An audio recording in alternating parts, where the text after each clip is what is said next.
Okay, good morning. We're here for an executive roundtable on placemaking in central Pennsylvania, why the built environment is critical to Pennsylvania's business growth, community health, economic strength, workforce competitiveness, and sustainable tax base. Here with some of our mid-state leaders. Go around the table. First, Jessica Meyers, president of JEM Group here in Harrisburg. We have Michael Rossman, director of the Governor's Action Team. We have Bob Kinsley, CEO of Kinsley Construction. Rick Jordan, CEO of Smith Land and Improvement Corporation. We have Mark Fitzgerald, president, COO, High Real Estate Group. Bob Manning, principal with Quandel Construction. And we have Tim Reardon, executive director of Tri-County Regional Planning Commission. Thank you all for being with us this morning. First question, I was hoping you guys could talk to me about your definition of placemaking in Central PA. What's your company's role in making place here in the mid-state? I don't know if whoever wants to weigh in. Bob? Yeah, I can tell you what our role is in placemaking. Since our primary service is construction, our role in making central Pennsylvania a better place, a healthier place, a more attractive place is simply to deliver projects and facilities that make people want to come here, facilities that we're proud of. I would offer up that we try to do our work based on what the community needs are and what can be an opportunity for our company to do some business and bring jobs and opportunities for others to the central Pennsylvania area. As you all know, I'm in the construction and development business, and our job is to make it happen easily for people that want to come to Pennsylvania and are already here. We're always looking for new opportunities to help people have a better experience here in Pennsylvania and a whole different things: medical, manufacturing, housing, infrastructure. How about for you, Mike? I come at this from a little different perspective. As an economic development organization, we build things, but we don't build physical structures. We work with local economic development organizations, local governments, both in South Central Pennsylvania and across Pennsylvania, to try and build an attractive business climate that would cause businesses to look at South Central Pennsylvania as a place they want to locate their business through an attractive tax climate, overall business climate, the infrastructure necessary to sustain a business, and a workforce that can support their business activities. Okay. Jessica? Like several of the other people here, we build buildings. We're a construction firm. I look at it a little bit differently. I look at myself as a partner in the process, whether it's a developer or working with a business. I think we all know how difficult it is to deliver projects now. The economy isn't what it was 5 years ago, so we really have to roll up our sleeves and get creative, especially during the early stages of the project, to make budget work so these things can, become reality and part of the community. Tim, how about from a planning perspective? You guys, deal with multiple municipalities and multiple counties. We do, and first I'd like to say a wise man once said that a built environment is an asset that defines the region. Oh wait, Rick, that was you. Thank you so much. I'll try to repay it. But I definitely agree wholeheartedly with you on that. And we try to plan for a healthier future here, linking land use and transportation, as we are also the Metropolitan Planning Organization. We try to improve the health outcomes of the region, keep people in their homes a little longer, improve access to foods, and in general, regional topics like that. Okay. Mark? Yeah, I think when you talk about a sense of place, one of the things that we think about is there's no there. So you really have to create a place where people want to work, live, and play. And I think one of the things that the High Real Estate Group has done for over 50 years, the Greenfield Corporate Center as an example, we've assembled over 600 acres of land and created every asset class A office, business center, hotels, retail, hospitality. Bring a place where people can basically conduct their lives in a more efficient and productive manner. Okay, all right. Everyone talks about sustainable development a lot today. I'm wondering what does sustainable development mean to each of you? I mean, what does it mean for maybe cost of a project, timelines? I mean, is it more attractive for tenants when you kind of can put that kind of label on something, or you really, you know, take the time to integrate multiple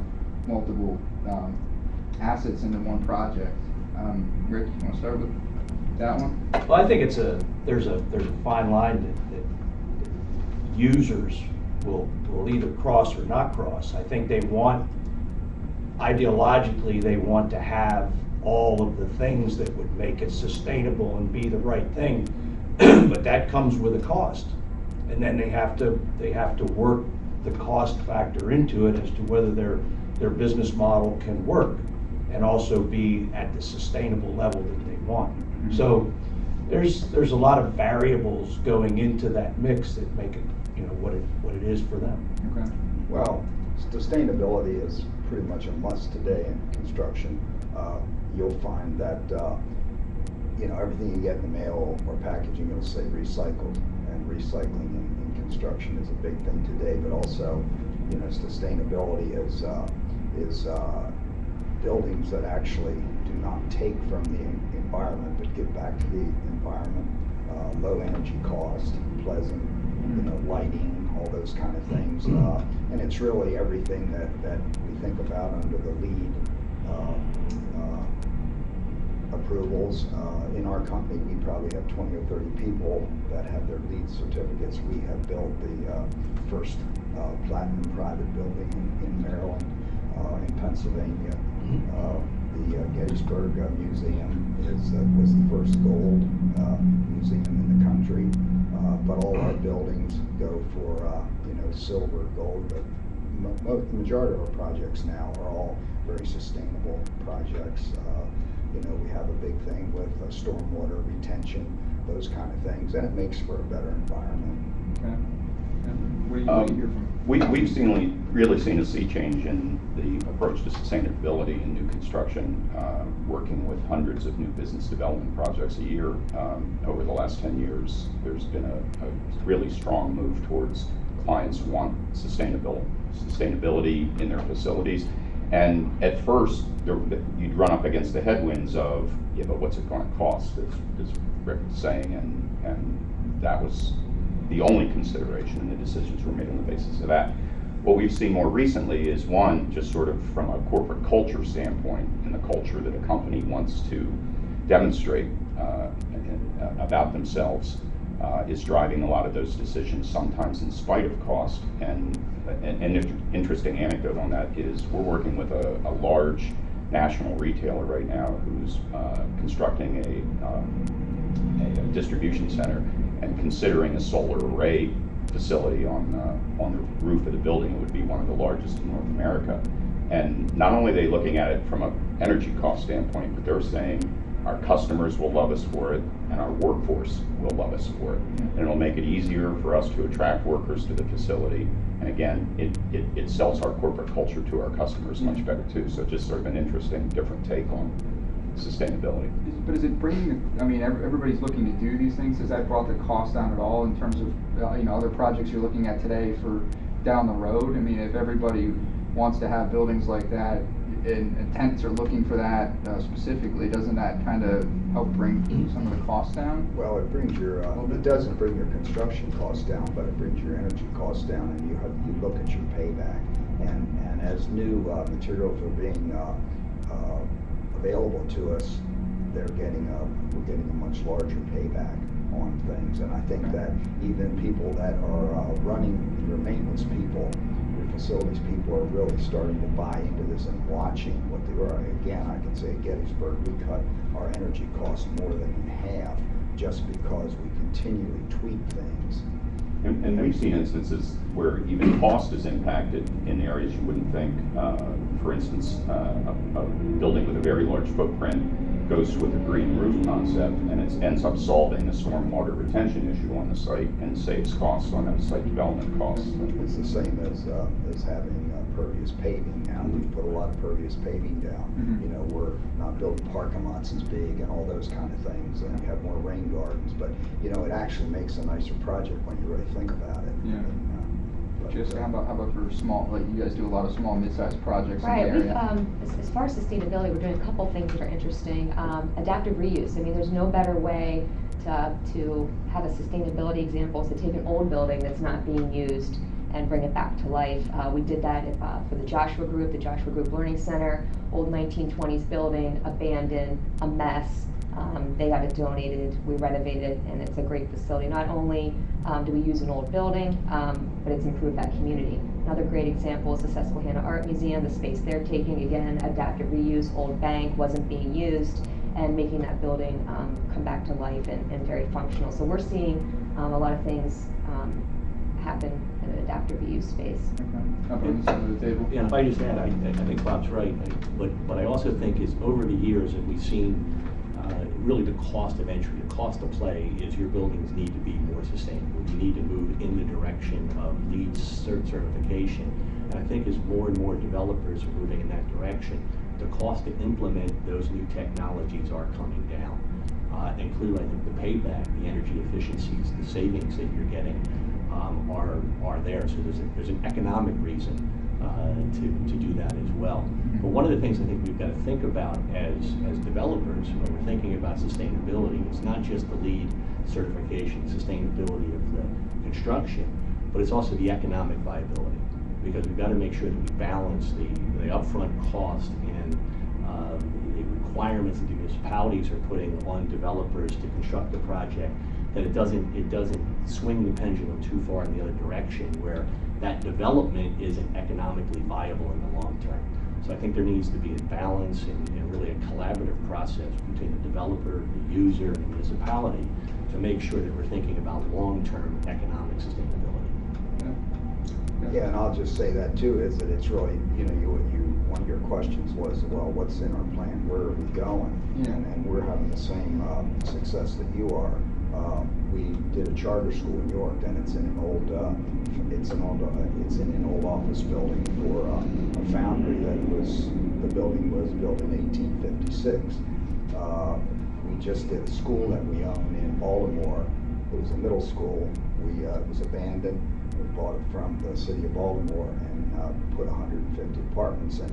We took the old Gunther Brewing Company, or National Bohemian, downtown Baltimore, turned it into 200 apartments, built new and old. But we're doing this all the time, and it'll start to come to smaller towns here in Pennsylvania too. But it's really taken hold. And you really can't, the only way you can afford to do those kind of projects is that you need tax credits, things like that. We work with the National Park Service, gets these buildings certified, get tax credits, we sell some of them, we keep some of them ourselves. But it does cost more to do those buildings, but it also makes a nicer community, and people like to see historic buildings, and it gives a lot of diversity in the communities, and the more and more we see it, that's one way to revitalize our cities. All right. What about in our suburban areas, or older industrial buildings, office parks, some of our key corridors here in the region? What are you seeing in terms of the reinvestment being made in those buildings? Maybe Mark, Yeah, clearly we've got a 9 million square foot portfolio, so it's very important to us is constantly be looking for ways to upgrade those facilities and bring in that new technology, particularly in areas of lighting, areas of HVAC. There's a lot of things that you can do now as that old equipment is starting to retire, is bring in the new technology and lower your operating costs. It's important from a sustainability perspective, but it's also important from the tenant's perspective. The tenant is looking for that. They want to know what's my all-in cost, not just my base rate, but what's it going to cost me to operate the facility. So I think it's incumbent upon us as developers and owners to make sure that we're taking that into consideration and making those investments that are driving down its cost. Jason, another thought I have on the whole sustainability. 10, 12 years ago, every so often we'd have a client that wanted to consider, explain to us what it is. Fast forward to now, and I think almost every client at least wants us to look at it. And many say, we don't care if we have a plaque on the wall. We just want to be environmentally friendly. We have clients where we serve as construction manager where we'll save enough money that they can do solar systems, and they like that. Public school district clients do. Another thing that we're accomplishing, it's a huge item, but it's hard to measure the impact, is construction waste. For years, that stuff just went to a landfill. Now we have construction recycling programs. It sounds like it's not a big thing, but the tons of stuff that used to just go in the landfill for hundreds of years, 60–70% of it can now be recycled. I think that's an excellent point. We've found contractors that are doing work for us actually separating this material. Different containers, yeah. Never saw that in the past, never saw that. And I think that it's a welling up of what we do and what you contractors and construction people do, is you're all concerned about it, and the users are concerned about sustainability. So it's good, it's catching on, and the key is to be able to cover the costs, be it by public, private working together, or within the cost of the job. That's really the key to it. Yeah. Well, I think the big thing too is what you said. 10 years ago, 15 years ago, people would ask you to look at a project that would pass muster with LEED, and they'd say, "Oh, that costs too much, I'm not going to do it." But today they do it, and it's the whole mindset. And I think a lot of it is the fact that we have younger people making decisions, and they've been brought up about separating their garbage, and it's coming to a much higher level, and they expect it. And even when people apply for jobs today, they want to know, are you in a sustainable building? Or if you want to lease a building, I'm sure you find it every day as we do. But so we look at our own projects that we're building to lease the same way, medical projects or whatever they are. But today it's more the thing that it was. And of course, when you start to run a model on energy savings and those kind of things, it starts to come to light that it's a good decision. It's the right decision. I think we have 45 LEED certified professionals now, and it's becoming a part of the normal evaluation process. Somebody told me that if you put that in landfill, it's there for 1,000 years. Well, if this was a LEED building, we wouldn't have these. Yeah. We'd have cups. Yeah. Where's Dave? But I think Bob's right though. I think one of the things that we've seen is there is a tremendous upfront cost associated with getting that certification.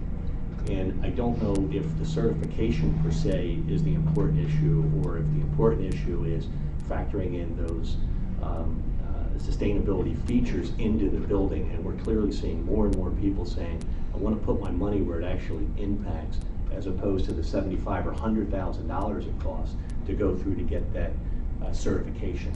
Okay. So I'd like to see, hopefully, I don't know if you agree, but to see that cost of the certification come down so that developers can actually make the investment where it counts, as opposed to going through the process. Well, I think it's coming down as more people are getting familiar with in the a lot details. of places, and I'll do a lot of work in Maryland, Baltimore, you have to meet LEED today, but you don't have to go out and spend all You don't that have to money. spend, right. They're inspectors, you tell them what you're doing and it works, and you don't spend all that money to do that. And when you talk about those bottles and recycling, we own a furniture manufacturing company, and those bottles will go into making chairs.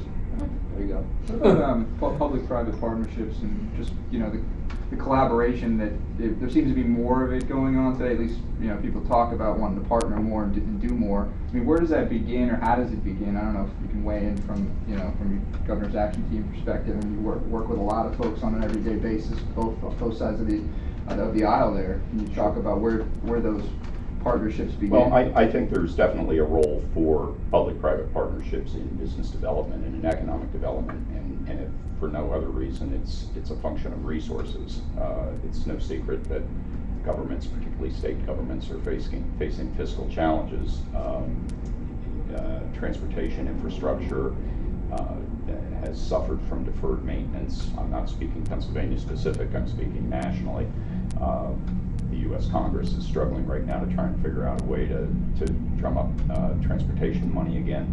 We went through that experience here in Pennsylvania just in the past year, and were successful in raising, through legislation that will generate over $7 billion in the next 10 years to make some very sorely needed transportation improvements.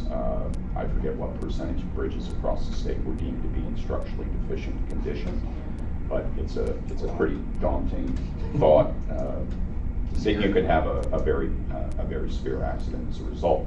So those monies are flowing, but one of the ways they're going to take advantage and leverage those dollars as best they can is to look at opportunities to enter into public-private partnerships in the transportation realm and have private companies construct roadways, I don't know ultimately how that plays out in terms of any tolling or what have you, but there's definitely a role, and that's an area that I think is very prominent, and other states have followed that model. Yeah, I think that's an excellent point. From the standpoint, if there can be some sharing of costs that go in hand with the economic development, then there should be that public-private sharing, be it for roads or sewer or what have you. The extraneous costs off-site, so to speak, that you might have to do a project, if you can get some public help to do those off-site costs that improve the community, not just your project. Now, to be sure, it'll improve your project as well, but for the overall good, I think that's where public-private partnerships come into play for the overall good, even beyond the community and the state and the nation. And even at a micro level, if I may jump in and just continue that thought, is that at the larger level, yes, transportation, public partnerships and so on, but my agency is engaged in sort of project-specific public-private partnerships on a daily basis, working with companies that might have an interest in establishing a new business facility in the state, or with existing Pennsylvania companies that may wish to expand. And Rich makes a very good point that where we look to find where there may be an infrastructure deficiency, where a company's looking at a site and perhaps their sewer treatment requirement can't be met, but it could be at a site in another state. We think that's a very prudent use of public dollars to go in, resolve that infrastructure deficiency, and hopefully do it in a way that not only supports that project, that would support other users and future development in the immediate area. So was the site selection process changed in that respect? I mean, like maybe over the last decade or so, given some of those things that you're identifying, like some of the deficiencies we may have in certain areas, or has it always been a similar process when you get a company coming, looking from another state? The only thing that I would say changed, of course, site selection has always been about the company performing due diligence, and you can offer, the most attractive business climate, the most productive workforce, but if you can't meet the technical requirements of the facility, utility service, transportation needs, etc., you're not going to get out of the first square. And we've been trying to address those things to help stimulate investment, maybe where it wouldn't otherwise occur through economic development programs. Jason, PennDOT has an interesting initiative, and I will say encouraging too, in central Pennsylvania. They maybe 2-3 months ago issued an RFI, request for information, for a co-located facility for a processing center for PennDOT and Capital Area Transit. And it's a public-private partnership initiative where they're first looking to the private sector for information, for ideas, for relevant experience. Then I suppose it's going to go to an RFQ and then an RFP, where they actually want to work as a public-private partnership to co-locate facilities for PennDOT and a local transit facility. And the encouraging part about it is it brings the creativity of the private sector to a public project. And I really hope we start to see more and more of that with other parts of it. Yeah, we should see a lot more of it. Our company has, or our real estate arm has done probably 5 or 6 projects with municipalities, from building police departments where they're merging, didn't have any money. We built them, we leased them to them, where they have an option to buy them, let's say in 4 years. We did a whole municipal facility for a township, fire, recreation, offices, police, built it, leased it to them, and they purchased that from us. We've done one with just the offices for another town. We did the same thing, and they worked very well. The problem is that government is not doesn't help as much with that, because they try to impose Davis Bacon on you when you do that, and it costs it up, and they're not being practical. But what these projects did was, interest rates were higher at the time, but once the municipalities interest went down, then they could buy them, and that's what they did, and we worked with them on that. The biggest public-private partnership we did was with the National Park Service in Gettysburg, where our family set up a foundation and built what is now rated as the #1 must visitor tourist attraction in the United States, and the 9th in the world.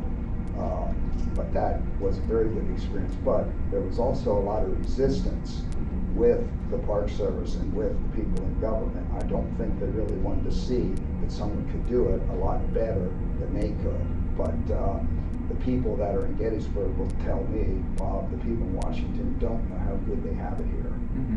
But it's something that needs to be done and should be done, and more should be done by the private sector in partnership with municipalities, with the federal government, and with the state government, because we can do it more economically.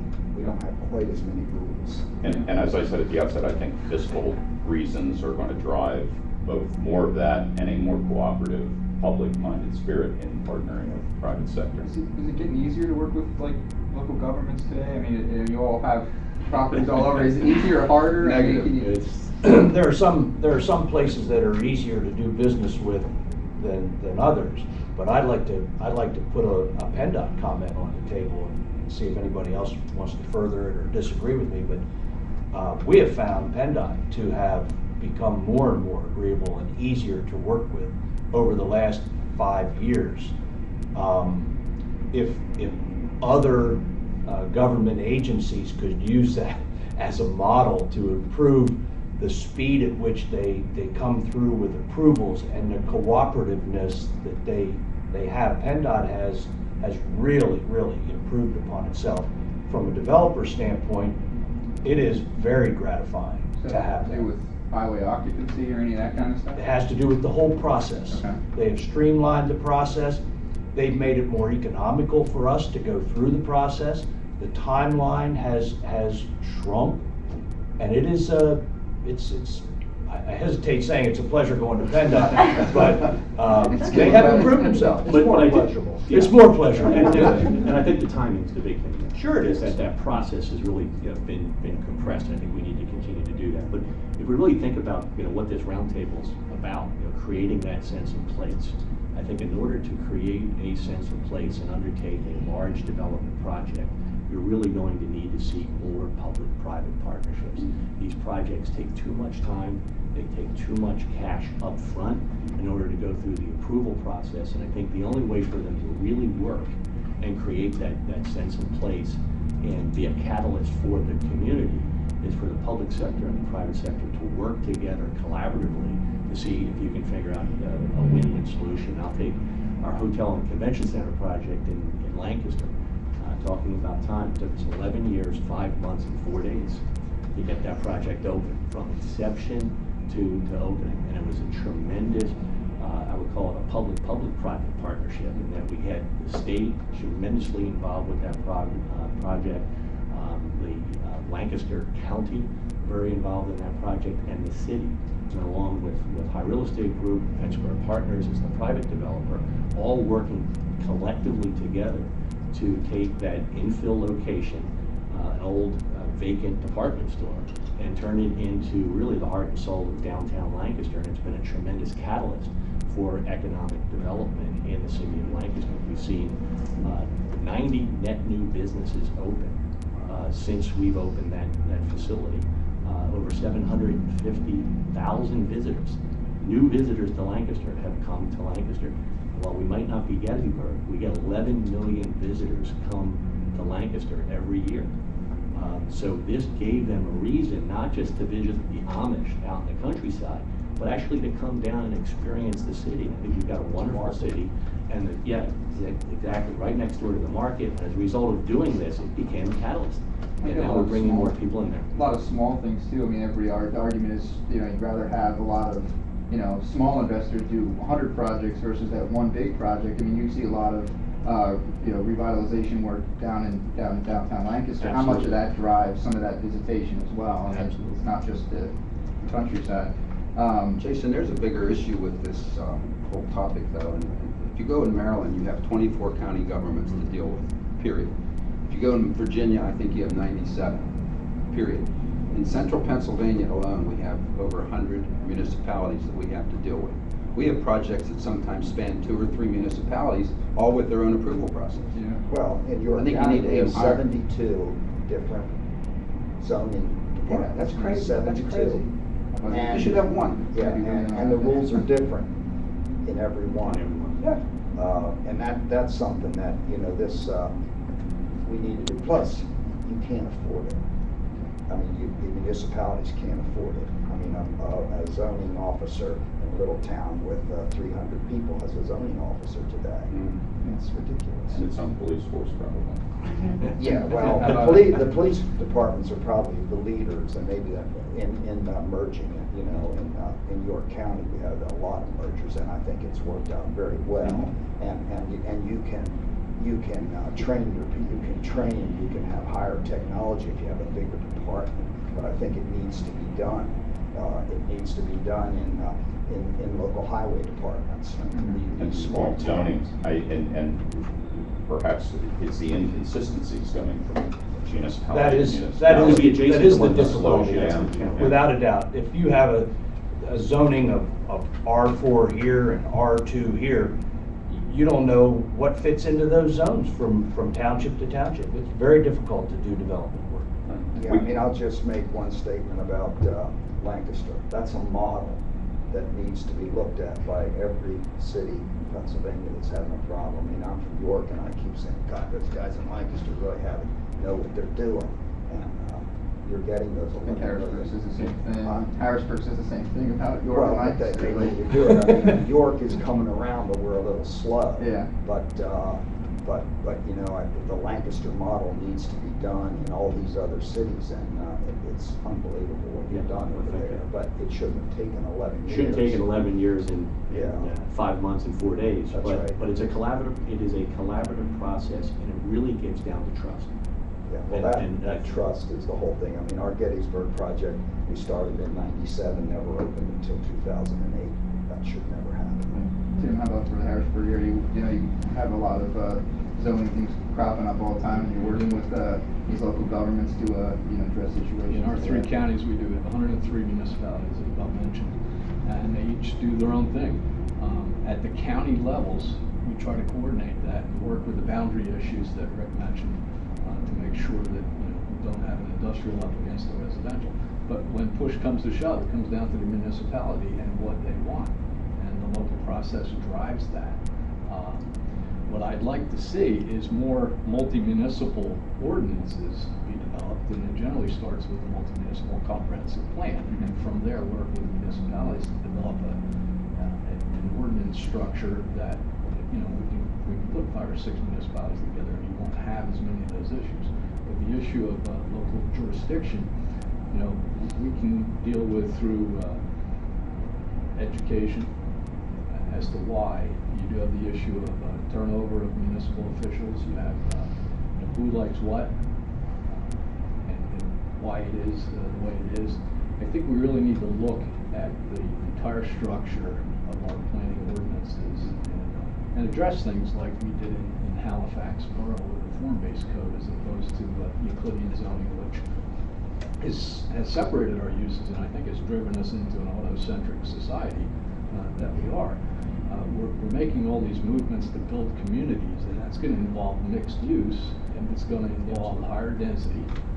It's going to involve walkability. It's going to involve transit. All those components have to go in to jump all the way back to what makes a sustainable community, not just a building. It has to have all those features, and when you have 103 splintered municipalities doing their own thing, it makes it difficult. So, right now we said we do regional planning and local implementation, but it is difficult because you can just walk across the street and deal with a totally different set of rules. So. Don't you think you can drive that bus from the county level with your overall planning and your overall zonings and your suggestions? Because do you not just make suggestions to the townships for them to do their zonings, or can you force them into that particular process? We'll start at the regional level. We have a regional growth management plan which deals with our 103 municipalities. It says we'd like you to develop here and not here, based on the existing public infrastructure. There's already been that investment made. Why do we continue to expand it when we still have capacity within that area? Take that to the county level, which all 3 county comprehensive plans have included the regional growth management plan and that structure, but there's no teeth. The county is a recommended body. The state legislation does not give us the ability to force a municipality to do anything. So that's why I said we can do it through education, we can do it through maybe some persuasion, discussion, working with the developers to structure the ordinances. We talked about the timeline it takes. If we can get, the biggest thing would be if somebody came in with something new that we all want, but it's not allowed in ordinance. You're probably talking 6 months right there to get an ordinance change. There needs to be a different way to drive that development at our county level if we can. But municipalities currently have that legislation behind them that says we can do what we want. What a great idea to get the developers involved in some of that process. Why not? We actually worked through that with our host municipality in East Lancashire, and it was a 3-year process. And we sat down and we looked at the different zoning ordinances that we had within Greenfield Corporate Center, again, 600-acre park. And the municipality was dictating what type of uses we could have within that park. And we came and said, as the developer, the owner of this park, the market should determine what uses go where. So let's work together and develop a framework that would say we only want so much industrial, only want so much office, only want so much multifamily. But then let the market determine where those properties want to be developed within the business park zone. So that's what we did. We basically consolidated all our different zoning components into one zone and said this is the percentage that we're going to have in each one to have a sustainable community. And then we're going to allow the market to determine where they want to go, so it's more walkable. The other thing we need to do, it doesn't take 6 months to change an ordinance. It takes 9 months to get a land development plan approved for a by right use. That's entirely too long. If we're trying to attract new businesses into our community, we really have to streamline that process. So we have to say, what are the requirements? And if it's by right, then that process has to really be compressed so that we can be competitive with what's happening in Maryland and other states where they can go through that process much faster. Yeah, I mean, and I concur with you that with the Department of Environmental, it takes 6-8 months to get something approved, and there's no timeline. Well, there's timelines. They say 90 days or 120 days, but then they can take another 120 days, and then they can take another 120 days. And by that time, the whole economic cycle changes, and the company says, I'm going to build in New York. You talked about Maryland. One of the things that they do in Harford County when you go in there, they assign one person to you, and that person takes all your requests through 22 departments, and there's a timeline, and they'll tell you that on December the 15th you will have your permit, so that you can tell your client, I can build you a building and I can have you in there in July by the next year. And we don't have that.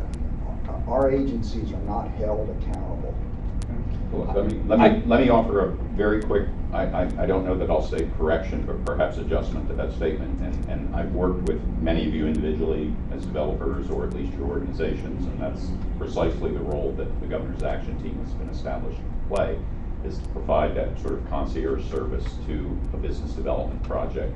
And we're empowered to go to any other state agency and make sure that they understand the economic impact, the importance of a business development project, the state, the investment, and the job creation outcomes of that. So I know I've told many of you this before, you're encountering headwinds, please call me. I think the one thing that we have 2 pending projects right now that the potential tenant said, how soon can we get started?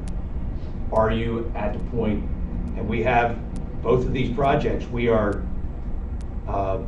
potentially ready for the final approval from the township to make it happen. We've got all our entitlements, we've got everything ready to go.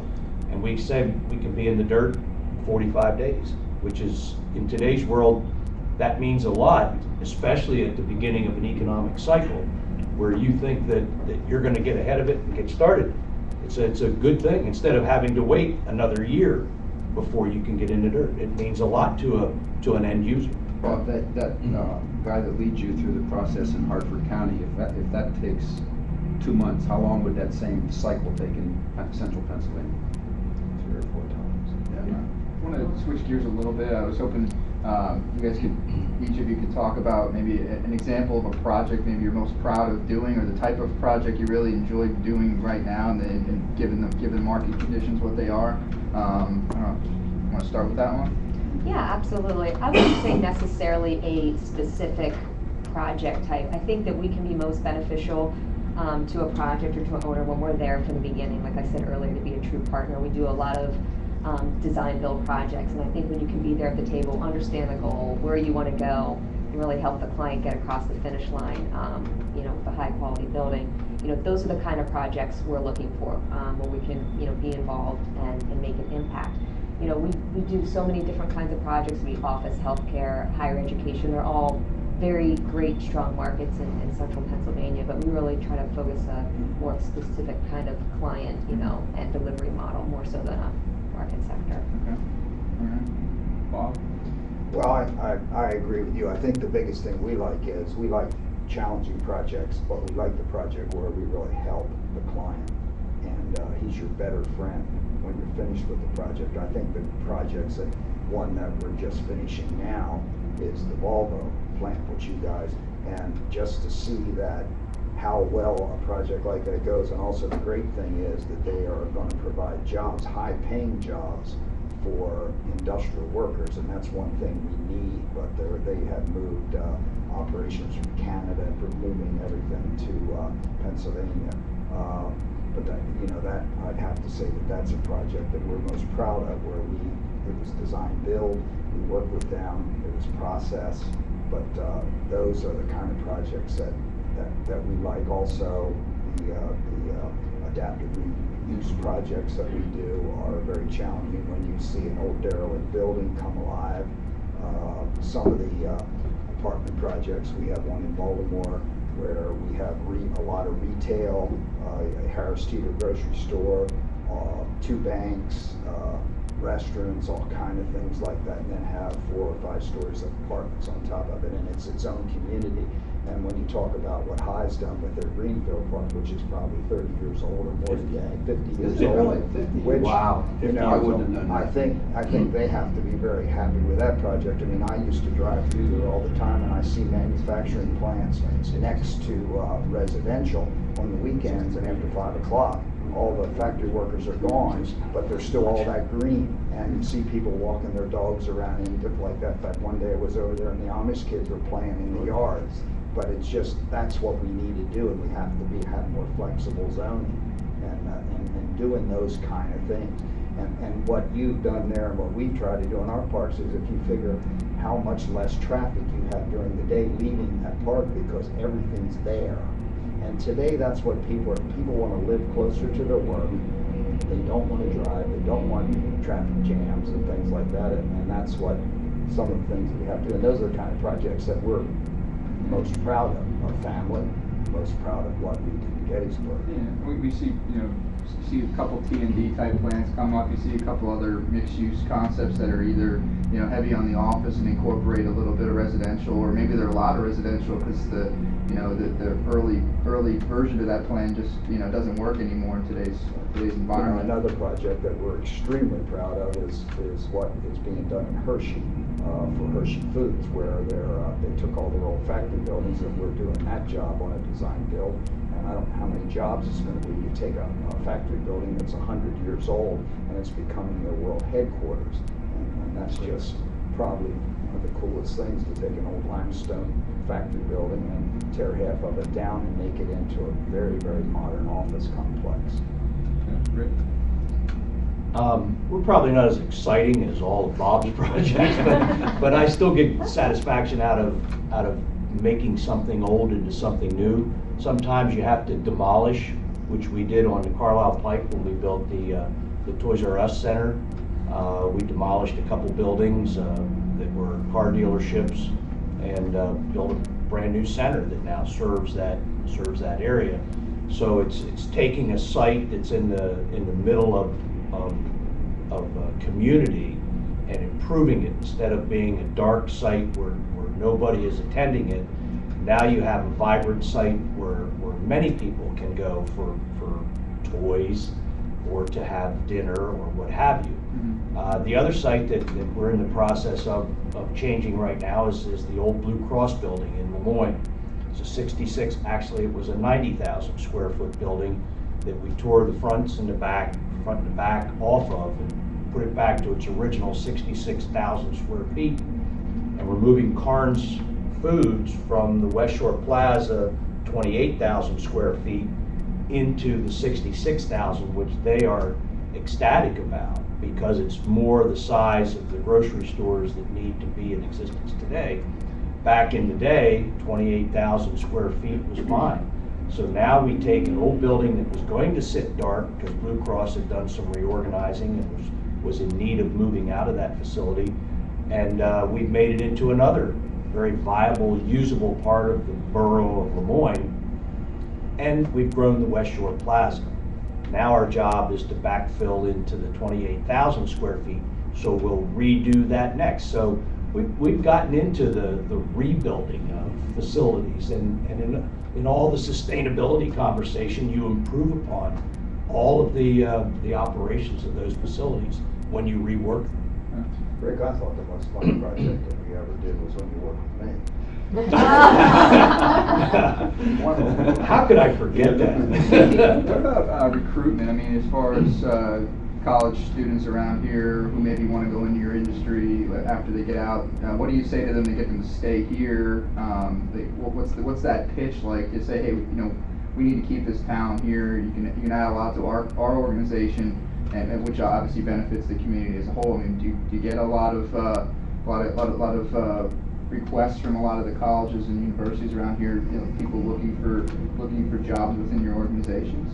Having served on a couple of the local college boards for a number of years, they're always concerned about keeping students in the area.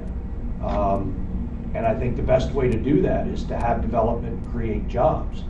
And in their cases, they would like to see high-paying jobs, of course. But I think part of what we do is to try to we have a lot of educational facilities in the state of Pennsylvania. The key is to keep those students here. I know Bob's active at your college down in York, and they're trying to do the same thing, I'm sure. I think jobs are important, and I think we're very fortunate to be in South Central Pennsylvania. If you look at the unemployment rate, particularly in South Central Pennsylvania compared to the rest of the state or the rest of the nation, we're very fortunate that we've got a very stable, diversified economic base. So having those jobs is important, but when I came to Lancaster County 25 years ago, the jobs alone weren't enough to keep the young people here. Yeah, and I would They were just like to- educated here yeah. and they left. They came back 10 or 15 years later, but they wanted to go out where there was more amenity based, there were more things to do, and I'm pleased to say, and we've been part of this, we've been creating those additional amenities that keep the millennials here because there's a reason to be here. There's entertainment, there's retail, there's sporting events. We've got the Barnstormers in downtown Lancaster. So I think we've got to create those additional amenities in addition to the jobs, the well-paying jobs. And I think if we can create that with the educational system that we have here, we have great universities here, I think we'll do a better job of retaining those young people and seeing that economic development continue to accelerate. I was just going to add on, I'm sorry, I thought you were finished because you took a breath, so I was going to jump in for the next person. But there's actually real data to support what you're saying. Our local organization, Harrisburg Young Professionals, they pool their membership every year. I was president in 2006, which is a really long time ago. We had 300 members. Today they have 1,500. So that just tells you there's phenomenal growth. They do a great job of engaging young professionals through a variety of things. But what the survey said is, of those 1,500 members, 47% of them are not from central Pennsylvania. So it tells you that some people are coming here because they want to work in Harrisburg. The other thing the survey said was over 50% of those young professionals live in the city. They want to be in that environment. They want to be where the amenities are. They like the walkability. So I think that those statistics are really telling. So I think we still have a brain drain issue, but I think it is improving. And I think that message needs to get out to businesses that are thinking of coming. and locating here in central Pennsylvania. We do have the talent, we do have the young professionals, they do want to stay here. Is that why we're seeing a lot of older office go to residential, a lot of conversion projects, especially in the urban areas? You see, you know, a couple here in Harrisburg. It seems like every month I hear about one, or we read about one in another area like Lancaster, or you know, folks have ideas in downtown New York. I mean, is that why? I mean, is that? I think the demand is certainly there. There's a number of developers that we do business with in the city of Harrisburg, and their occupancy in their buildings is, you know, in the 90% in their residential absolutely. buildings. So, high 90s. yeah, so the demand's there, and I think as long as it's there, you're going to see some of those buildings that are, you know, office is not really as good in the city right now, so, you know, I go think with it's the demand. interesting that Harrisburg Young Professionals is represented on our chamber board, has been for a few years. I think it's Moran right now, and Kat, but when they give their report now, monthly, it's sometimes longer than any other report that we talk about, because they're doing so much and they're so successful. Yeah, they're a major part of the community. They're really doing a great job. What Jennifer spoke of is a dynamic that we see. I had the opportunity to interact with a lot of my colleagues from other parts of the country, and a lot of the economic development conferences I attend are in cities or metro areas of a surprisingly similar size to what we have in South Central Pennsylvania, and places like Salt Lake City, Charleston, Austin, Texas. You might think, wait, they're much bigger metro areas, but if you would combine the Lancaster and York and Harrisburg MSAs, you're talking almost 1.7 million people. Yeah. Those other communities are essentially the same size in their urban cores, but they are so successful at attracting new businesses that are technology driven, because they can provide the workforce on the basis of having an attractive environment for the millennial workforce, and they do want the urban density living experience that you spoke of. I read a statistic that in Philadelphia, I think only 36% of people under 30 years old own a vehicle. People don't want to own cars anymore. They want to be able to walk to work. They want to be able to bike to work. What do you think of that, Rick? I'm not really happy. You didn't have to tell them that. Central Pennsylvania. But I would suggest that you know, developers should be looking at, and I wouldn't not mean to advise these experienced and successful gentlemen, but urban infill, I think, is going to be a huge opportunity. I agree. I would agree with that. And adaptive reuse of older structures is an appealing. You get the architectural diversity. Just as a final point, we've seen probably a half dozen cases in the Philadelphia market where large headquarters, you know, a couple hundred-person operations who are in the traditional suburban campus setting where they signed a lease 10, 15 years ago. They want to be downtown. They want to be at the Navy Yard. And what's driving that is we got to be where our workforce wants us to be, that they can have easy access to where we are, because they all want to live in the downtown experience. I think there's a great opportunity to do that, but again, getting back to that it's got to be in collaboration with the municipalities Absolutely. to make that work, because Absolutely. the cost associated with doing that urban infill project is much higher than doing a greenfield development, and the zoning ordinances in some cases would prohibit you from developing what's market driven. So Sure. again, I think there's got to be a collaborative process where you come together with the municipality and figure out how do we make this work, Right. and attract those new businesses and keep those Sure. young. Mike, you're absolutely right. We just did 2 leases that are over 100,000 square feet for companies that were located 25 miles out of town, and they can't hire people, young people, because they want to be where the action is downtown. And we bought a property downtown and are moving them into that property. I mean, that's what's happening. They want to live downtown. They want to work downtown. They'll use zip cars and bicycles. It's, you know.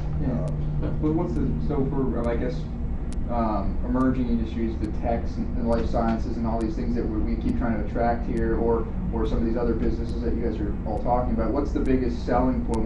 How do you sell them on the area if they're from outside? I mean, we always hear about the highway system and that being the #1 thing, the biggest key here, but it sounds like it's other things. It's all the other amenities of some of the other things that are going on in the urban environments. I mean, is that Well, moving up the list? It all relates to workforce. Okay. With tech companies, it's all about talent and availability of talent and recruitability of talent. And again, to attract the age demographic that possesses those modern day technology-driven talents, they want an urban lifestyle. So it's a little bit of a chicken and egg. You got to build a critical mass that either has that talent or has an environment that can attract that talent to convince a company that they're going to be able to come and find the software engineers or the life science scientists that they need to function. Okay. What about I guess jumping off that a little bit. Obviously, a lot of changes in healthcare. Not really. I don't want to get onto the Obamacare discussion, but as far as construction and development, like what kind of trends, what kind of things are you seeing as it relates to a lot of the regional health systems and the needs that they have, or the the medical offices that are tied to them, and what kind of physical needs they may have moving forward as far as offices in either in suburban area or in the city. I can tell you our local largest healthcare provider has been quite active with new facilities. Jessica does some work for them as well, Pinnacle Health. But we just finished as a design builder a new $70 million 108-bed hospital for them. They've been improving their community campus for 10 years, 11 years now, with more to follow. And the other thing that we're seeing is mergers and acquisitions among the different healthcare providers. But I think they're making decisions very cautiously because it seems like every month something changes with healthcare. I think in healthcare they're probably way ahead of most people. I think if you look back over the last 15 years or 20 years, how much improvement there has been, how many new facilities. These mergers are very good because they attract a higher quality of physician. And if we really have problems, you got Hershey Medical Center, you got University of Maryland, you got Hopkins. But I think that if you look at Hershey, you look at Wellspan, you look at Pinnacle, that I just think that they're way ahead of the curve. I don't think you have to travel very far, and also they're starting, they're putting satellites where people are so that they don't have as hard a time getting to a hospital. It's easier, it's more friendly, but I think that the health providers are doing an excellent job. I think they're, for somebody that just had their some historic restoration done on his shoulder, I found that the service was just unbelievable. Okay. And I think the part of that is that the biggest growing trend in demographics for our area is the baby boomers. And we're looking at about a 6 or 7% increase for that. And part of what our research has shown is that they want to stay in their house. So those facilities, those satellite facilities, are what they want. And it goes back to the walkable community, having those services for those people. And that's where we look at things like access to food. When you're 85 years old and they take away your license, how do you get your food? Hopefully you're still in a position to walk to it. So we have to develop communities that respond to that type of need, because that's the growing demographic. Well, and it's also going to keep your retired people in Pennsylvania if they have good health care and close to their homes, the same as walkable foods. And you're seeing so many people today when they hit that experienced age that they want to move into a closer environment where they can walk. We're coming up on a few minutes left. I was hoping to kind of end on. We've seen a lot of physical changes over the last 50 years in this area. We see a lot over the last 10. I'm wondering what you guys think is the biggest competitive advantage we'll have 50 years from now, based on what you're all doing today, either from the planning side or from actual projects that are going on that may take several years to actually see full build out. What will be the biggest competitive advantage we'll have here in the mid-state? I'll just go around the table, whoever wants to start with that. Oh, I would just say, looking out 50 years is kind of far, but let's just say in the next 10, my vision, my hope, my dream would be that the city of Harrisburg is fully financially recovered. And I joke, but I'm serious. I really think that, that's the heart of the region. It's the capital of the state. And that recovery, I think, is going to be really key to development that happens, outside. And, I think that we're seeing the beginnings of, that improvement with a strong plan and some other things that are happening. But I would like to, that's what my vision would be, a healthy, financially healthy, community in Harrisburg. I don't know that I could participate in a discussion about the economic health of South Central Pennsylvania without getting in a pitch for regionalism. And I know that. You have the next hour. We're all there, Mike. And primarily it stems from what I said earlier about the aggregate size of this market. If you take communities that are all within 30, 40 miles at the most of one another, you have a metro area that's the size of an Austin, the size of a Nashville, the size of a Salt Lake. And finding a way to, one, integrate the sort of parochial thinking and get that to come to view it more as an individual region instead of, and this goes back to the individual municipality fractured nature of the state overall that we spoke about earlier. But I think if you were to consolidate all the resources, all the experience of people like around this table, and look at South Central Pennsylvania as a single region with one primary airport and a consolidated workforce. And to get there, I think you have to do some infill development between the communities and make sure that the transportation infrastructure. I'm not going to go so far off the deep end as to talk about regional rail, but I'm still among the unconverted if you can't really demonstrate ridership to support it. But I think anything you can do to build that consolidated branding and image of South Central Pennsylvania as opposed to a cluster of a number of independent communities would really set it on a good course for the future. I think the regionalization is extremely important. I think, I don't know, I think it'll be in 25 years. You're going to see a lot of hamlets as little towns. You're going to see people spending a lot of money on what today are less expensive homes in places like Dillsburg, East Berlin. I think the big thing that we need to work on, especially in our mid-sized cities, is the crime. And I think if we can get our cities to be safer, you will see a transformation. People will move into the cities. You'll tear down what can't be rebuilt. You'll rebuild what can be. But I think that's what you're going to see. And there, again, you need to have the kind of zoning that you can put an office building at the end of the block, that you can put a grocery store every 2 blocks. Those kind of things that we used to see in the towns 50, 100 years ago, where people can live above their work, and you can move some manufacturing jobs into near some of these places where the people that aren't going to be your tech people can make a good, sound living. Rick? I think continuing with the public-private relationships, I think are integral to anything that this region wants to do. And I think we can do anything we want to, either from a public sector idea or a private sector idea. Those things can all be done if we all work together instead of sometimes working against each other. And I think it comes from the bottom up. And it's not a bad idea for the public sector to ask the private sector for ideas and thoughts. And I think you see some of it today, but I just think going forward, I think you have to have more of it, because there's a lot of smart people out there that aren't in the government. I think one of the greatest things about this region is our location. And if you think about it, within a day's drive, we get to 50% of the population of the U.S. and 75% of the buying power. That's not going away.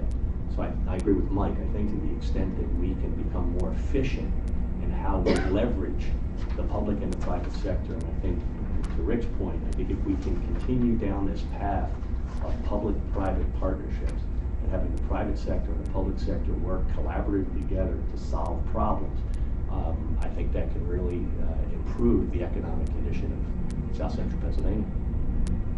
Well, I've lived here 42 of those 50 years you referenced, and have seen the benefits that our location has provided. One thing that I think will continue to be our increasing economic advantage is regional cooperation. 40 years ago it was basically non-existent. this little river out here causes some problems for us. I don't understand it, but we've had attempts to have a closer relationship with this side of the river versus the other side of the river. It sort of doesn't work yet. I think that's an area that needs some attention. And I think the people at the airport are doing a great job of complementing our location. 42 years ago, our airport was a little tiny Quonset hut terminal that just went to maybe 5 places. Now they're doing a great job of getting us all around the country and around the world. I have to agree with pretty much everyone around here. Above the regionalism issue is something we have to attack. I still think transportation is going to be our biggest asset. We have a transportation system that has kind of carried us through the last 50 years. 10% of the nation's gross national product comes through Harrisburg on our interstates. Norfolk Southern has made an investment in its intermodal facilities throughout this, so we're moving product through our area. Regional rail aside, we still need to have a holistic transportation program which looks at bike ped, it looks at transit, it looks at aviation, it looks at trucking, freight movements. We have to start moving people and goods as opposed to cars. And I think our transportation system needs to grow into that community-centered development that we'd like to see. Okay, that wraps up our executive roundtable. I just want to thank you all again for joining us this morning. Enjoy the rest of your day. Thank you. Thank you. Very good.